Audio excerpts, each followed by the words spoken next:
Dedicated to Eastern and Southern Kentucky, this is WYMT Mountain News Weekend Edition. Good evening, I'm Amelia Lee. Missing Perry County man Donovan Engel is said to have been found. In a Facebook post, Engel's sister, Kelsey Engel, says he is alive and safe. She says, quote, "I just wanted to let everyone know that my brother has been found and is okay. I want to thank everyone who prayed, shared our post, messaged, and helped look for him. It really means a lot to our family that so many people cared," end quote. The Laurel County Sheriff's Office says a car was reportedly stolen. They say the car was taken from a business in southern Laurel County. It happened on Saturday. As you can see here, surveillance photos were taken of the suspects, and that is also the vehicle that was reportedly taken. Anybody with information is asked to contact the Laurel County Sheriff's Office on Facebook or by phone at 606-864-6600. Fancy's Farm, sometimes called Kentucky's political Super Bowl, took place this afternoon in Graves County. It's a unique event that's unique to Kentucky, and it allows politicians the opportunity to speak to a bipartisan crowd about politics over barbecue.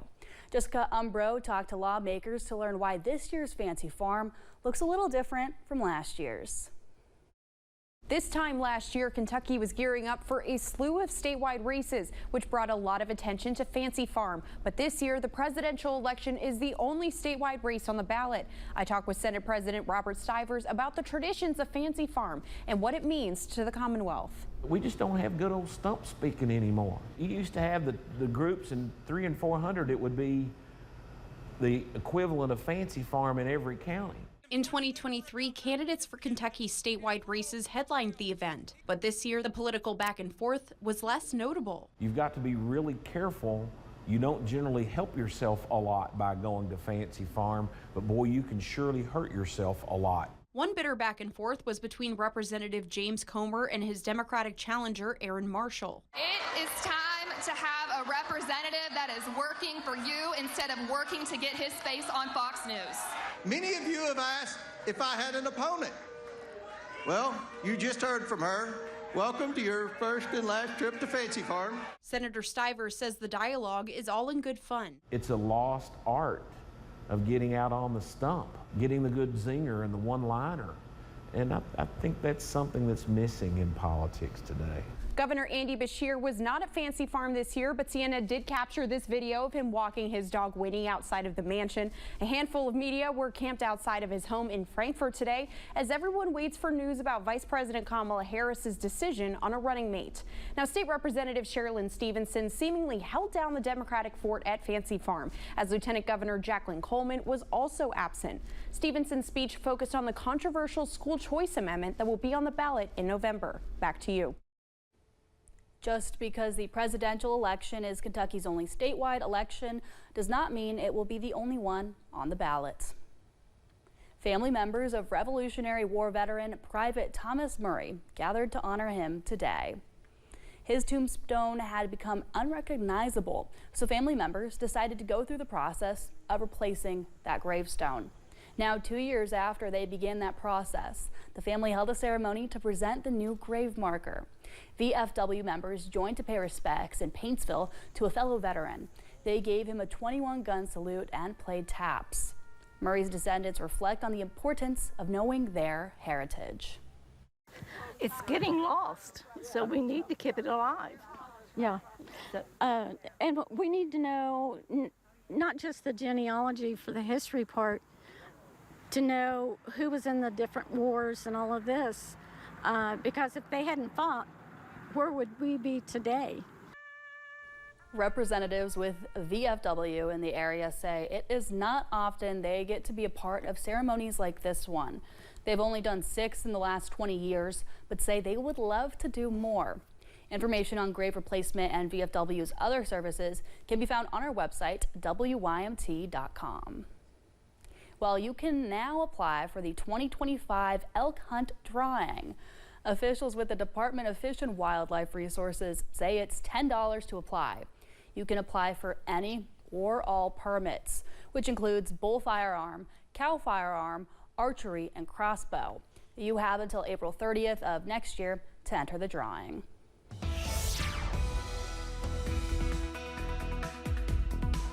Well, we've had a few showers today. Those have all really moved out of our area, but it has left us quite humid. Take a look at our WYMT studio cam. Look at all that fog. That's just from how humid it is outside. You can barely see the Burger King right there. It's pretty foggy. Not as bad though at the London Corbin Airport right now, sitting at 73 degrees there. And then looking at the high temperatures today, stayed pretty cool. Hazard only got to 79 today. Somerset got to 84. And Prestonsburg got to 80, so not high temperatures today, and temperatures right now staying pretty cool. 68 Hazard, 68 Williamsburg, 70 in Pikeville, 64 in Wise. And looking at radar, we do have a bit of clutter, but there are a few storms starting to enter parts of Pulaski County right now. But those should die out within the hour, but I'll have more coverage on that coming up in your first alert forecast. Amelia? Thank you, Drake. The 39th annual Van Leer Days Festival came to a close tonight. The three-day festival gave people a chance to learn about and celebrate the historical coal mining community's history. Over the course of the 3 days, people got to enjoy live music, play games, and explore the Coal Mining Museum in Van Leer. The festival also doubled as a way to support the local museum. This is actually a festival to try and fund the Coal Miners Museum here. It takes a lot of money to keep this place up. This building was built in 1913, so it takes a lot of money to keep it running. Burton says that the Van Leer Historic Society is still finding new ways to share the history of Van Leer, as well as bring more events to the area. The Fraternal Order of Police hosted its first car show in Pikeville this morning. 4 law enforcement officers gathered their cars to raise money for kids, their Cops and Kids Christmas program. The program provides more than 20 students from each Pike County school an opportunity to go Christmas shopping. Terry Thompson says taking care of his community is what the car show is all about. Well, we live here. We're from here. It's home. And that's what we do, you know. We take care of the community, try to help take care of all the kids we can and get them, try to steer them in the proper direction. Thompson says that at last year's Christmas program, the FOP was able to bring more than 200 students Christmas shopping. A Perry County motorcycle group is working to give back to the community. Ahead of the new school year, members of the Fallen Kings Motorcycle Club gathered to give away school supplies, backpacks, and clothes to kids. President Ronald Fletcher says they're gathering up for the holiday season to give back, adding they want to ensure families in the community are taken care of. We are getting ready to try to do something for Halloween for the kids, and we are going to have a Christmas deal going. We're here to help the community. We're here for them. We're going to be here for the kids anytime that they need us. We're here. Listen, we're just a phone call away, or if you know where our clubhouse is in Vico, if you need us, we're more than welcome to come help any kid or any family that's in need. The group was able to give away more than 100 backpacks filled with supplies. Well, back to school shopping can always be stressful. But this weekend in Frankfort, folks had the chance to shop around for some shoes. So when kids go back to class, they can put their best foot forward. 6 years ago, Mandy Heacock helped start turning bare feet into Learning Feet Drive, giving local Franklin County students the chance to get a new pair of shoes free of charge. We want them to come, go shopping in each classroom for their size, pick out the shoe that represents them, get to try it on, and then that is their shoe that they get to start the year off. 600 pairs of shoes were donated for the students in attendance with a range of sizes and styles. And the line for the event formed 2 hours before the doors even opened.